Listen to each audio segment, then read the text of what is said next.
got home from the hospital, I had this bad boy waiting on me. Secret ingredient. I did not have this one with my first two, and it took a lot longer to heal, and I actually did not heal properly because I did not have wonderful videos to show me how to heal. Anyway, this is a Bella Fit, and it is top notch. It's very, very strong. When you come home from the hospital, you'll feel like, I don't know, kind of like a sausage, trying to stuff yourself into this, but it creates an artificial functional core, and it can relieve a lot of back pain. I have a discount code, Mindy20 for 20% off, and again, this is a Bella Fit. When you're doing your abdominal rehab exercises, you want to unsnap the little snaps. And then you want to hold the sides and then do the rehab exercises. But on a daily, after you get home from the hospital, I would live in this, literally at night, all day, during the day. It's a fantastic tool to help you heal faster. And I think I'm going to keep it and be buried with it. This is my favorite part of the whole program. I get to teach you how to test your hole. Your separation.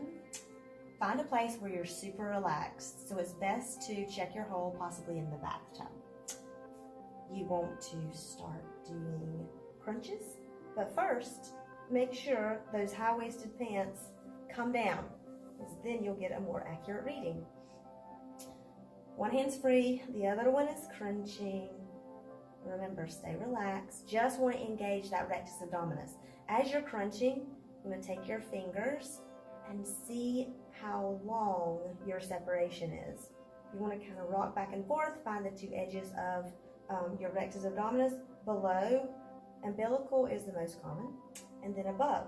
So you want to kind of get yourself relaxed, crunch. Mine is healed now, so I can't show you. So that's how long your separation is. Then you also want to see how wide it is. It could be 1, 2, 3, your whole hand. Engage by crunching, and then you want to see how many fingers you can stick in your hole. I love it.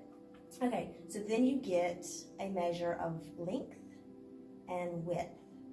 That will tell you and give you some kind of idea about how long it takes to rehab, how severe it is, how long you need to live in your brace. Exercise 1. The most important ground foundation is to learn to vacuum. So you're going to take your belly and you're going to suck it in, also known as pinning your belly button to your spine, which it's kind of gross to me. You're going to draw in your pelvic floor and you're going to vacuum your core. You have to hold the sides to turn off your obliques. That's the cool thing about the brace. You can also use a towel, a long towel, and make sure that you can pull it very tight. Your first exercise is simply to vacuum in, hold up to 30 seconds, and then release. Vacuum in, contract, hold, and then release. You want to do this about 10-20 times. See how long you can hold it. Once you can hold it up to 30 seconds, you can progress on to a variation of the exercise, which would be vacuum in and hold, and add a gentle crunch. I said gentle, all right? Be aware I said gentle. While holding the vacuum, you move. You never release. Once you have to let go of the vacuum, you stop crunching. Another variation, which is much harder, you vacuum in and you want to start walking your legs. Walk. And I'm actually putting your foot down while holding a vacuum, so you can kind of get a little break. To progress on to level 3 would be no break. You want to hold both feet up. And these are called walkers. They're much more intense. Make sure your lower back stays on the mat and you can hold that vacuum. It will bring your core into alignment. The last one, the hardest, would be a crunch and a walker. Hold tight to your brace, vacuum, crunch, and then add vacuum. We add the walkers. Crunch. It's like patting your head and rubbing your belly. Very difficult. It's still difficult for me because it works my brain. And that's exercise 1, series 1. Exercise 2. These are heel slides. There's 3 variations. Please take your time in between each variation and don't progress until you have perfected the first variation. Again, hold your brace tight. Vacuum in your core, and you want to just slide your heel out and in. Depending on your surface, you can use a sock or one of those furniture gliders while holding the vacuum out and in. Once you have perfected the grounded heel slide, then you can move on to variation 2. You heel slide out, lift up, drop it down, slide in. Push it out, lift up. Don't lose the vacuum. Don't let your back pop up. If your back pops up, go back to variation 1. The last variation would be to lift off, then don't touch at all. Don't let your heel touch the ground. Just hover about 1 inch off the floor. Lift, lower, while holding your vacuum, while keeping your lower back on the mat. This is a lot harder, but it is the last. Exercise 3, bird dogs. If you've got high-waisted pants on, got to pull them down. The key is to make sure your core is free and it's not pushing out. That's the opposite of what we want. We want to draw in. So if you've got the high-waisted pants, your core is always going to be pushing out. So I encourage you to roll them down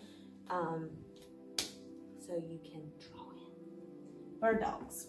You want to have your head in alignment with your tail. So instead of being way up here, kind of bend the elbows and start from a level position. Relax your neck. The first part of this exercise is vacuuming, just like when you laid on your back. Vacuum, draw in, and release. You want to draw in for 30 seconds or up to 30 seconds. Release. When you're doing this, try not to arch your back and then release. Arching and releasing, that's not what we want. We want a straight spine. Nothing moves except your core releases and vacuum in. It's much harder than it looks. Hold for 30 seconds. The progression from that would be to release your core, draw it in, and then move one arm. As you're vacuuming, you're moving your arm. Your spine does not move. Then relax, relax your stomach, engage again.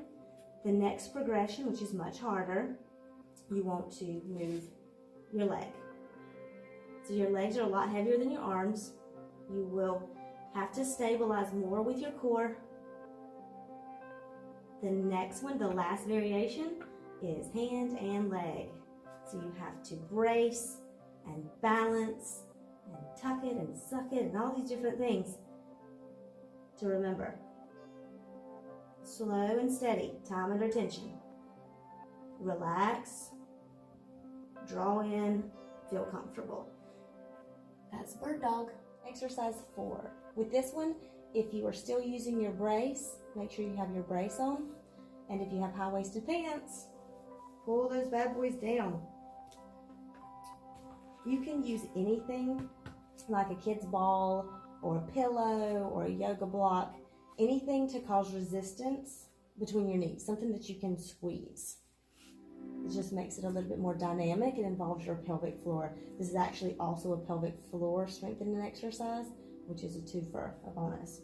Make sure we get the vacuum your core, and as you vacuum, you want to lift your glutes up off the ground and hold the vacuum.